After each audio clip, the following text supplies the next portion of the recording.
বিদেশি ভাইদের কথা না বললেই নয়। 40.2 কোটি ডলার এই মুহূর্তে আমাদের দেশ সংস্কার করার জন্য সবাই মাঠে নেমে পড়েছে। তার ভিতর বিদেশি ভাইদের কথা না বললেই নয়, তারা কিন্তু লাস্ট জুলাই মাসে সবথেকে বেশি রেমিটেন্স কম পাঠিয়েছে। অ্যান্ড সবথেকে বেশি রেমিটেন্স আসছে হচ্ছে জুলাইয়ের পরে আগস্টের লাস্ট 10 দিনে। অ্যান্ড ব্যাংকের অবস্থা আর একটু ভালো থাকলে, কারফিউ বা এই সমস্যা না থাকলে অবশ্যই আরও বেশি রেমিটেন্স আসতো। আমি যদি আপনাদেরকে কত রেমিটেন্স আসছে এটা সংবাদের ভিত্তিতেই বলতেছি। মোটামুটি লাস্ট 10 দিনের খবর বলছিল আগস্টের 10 তারিখ বা 12 তারিখে মেবি 48.2 কোটি ডলার।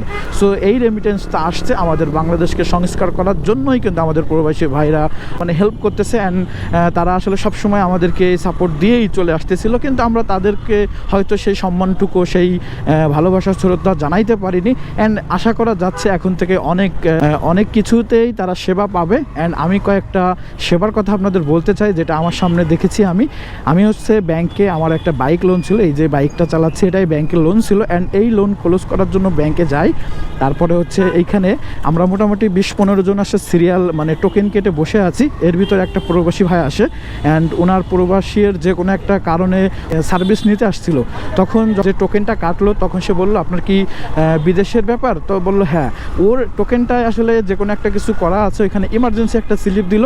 তো টোকেনের নাম্বারটা ঠিকই হয়তো 48 বা এরকম ছিল, অ্যান্ড আমাদের ছিল 25-30। অ্যান্ড তারপরেও সে সবার আগে সার্ভিসটা পেলো, অ্যান্ড তাকে মানে সার্ভিসটা ভালোভাবে দেওয়া হলো। এটাই আসলে সম্মান করা, শ্রদ্ধা করা। ব্যাংকের থেকে যতটুকু পেরেছে দিয়েছে। তখন আমরা যে 20 জন বসেছিলাম, এর ভিতর থেকে 2 জন বলে উঠছে যে ভাই আমার 48, 24 না 25 ছিল ওনার।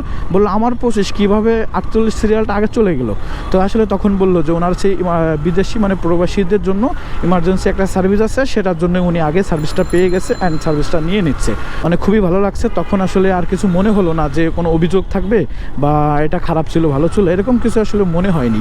তো এরকম আরও কিছু সার্ভিস আসতেছে। যদি আমি আরও সহজ করে বলতে যাই, স্টুডেন্টরা কিন্তু বিমানবন্দরও সংস্কার করার জন্য কিছু বিষয় তুলে ধরেছে। তার ভিতর 9টি বিষয় তারা তুলে ধরেছে। তার ভিতর অন্যতম হচ্ছে ওখানে হয়রানিগুলো শিকার হয়, হয়রানি না হয় সেটার জন্য বলেছে।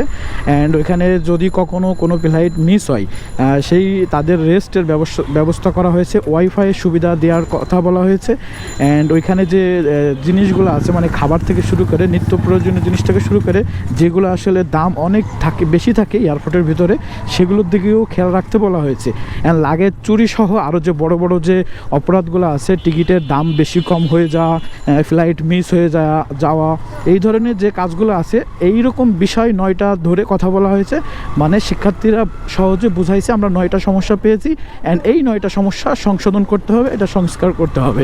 তো এটা থেকে মানে এই ছাত্রভাইরা আসলে এমন কোথাও নেই যে সেখানে হাত দিয়ে নেই সংস্কার করার জন্য। আশা করি আপনারা হয়তো বুঝতে পারছেন। অ্যান্ড প্রবাসীদের জন্য অনেকটা ভালো দিন আসতেছে, অ্যান্ড তাদের সম্মানটুকু আমরা দিব আমাদের বাংলাদেশ থেকে। অ্যান্ড তাদের আসলে সর্বোচ্চ নিরাপত্তা এবং সুবিধা সব ক্ষেত্রেই যেন তারা সম্মান পায়, অ্যান্ড তারা সম্মান পাওয়ার ব্যক্তি অ্যান্ড সম্মান পাওয়ার যোগ্য। তো আশা করি সবাই তাদেরকে সম্মান করবেন, ভালোবাসবেন। তারা কিন্তু অনেক কিছু ত্যাগ করে বিদেশে যায়, টাকা ইনকাম করে আমাদের বাংলাদেশে পাঠায় অ্যান্ড তাদের ফ্যামিলিকে বাঁচায়। তো আমাদের বাংলাদেশে যেহেতু জনসংখ্যা বেশি, কর্মসংস্থান কম, সেক্ষেত্রে বিদেশিদেরকে মানে প্রবাসটাকে আমরা সহজে বেছে নিই খুব সহজভাবে। অ্যান্ড সেখানে গেলে আবার অনেক টাকা ইনকাম করা হয়। তাতে কি হয়, আমাদেরই ফ্যামিলি, ভাই বেরাদার, আত্মীয় স্বজন যায় বিদেশে, অ্যান্ড আমাদের পরিবার সহই আমরা ভালো থাকি। বাংলাদেশের সব জনগণ নিয়েই একটা পরিবারকে নিয়েই ভালো থাকতে চাই, এটাই হচ্ছে কথা। তো আজকের ভিডিও এখানে শেষ। আল্লাহ হাফেজ, বাই বাই, টাটা। নতুন হয়ে থাকলে আমার ইউটিউব চ্যানেলটাকে অবশ্যই সাবস্ক্রাইব করে রাখবেন ভাইয়া। আল্লাহ হাফেজ।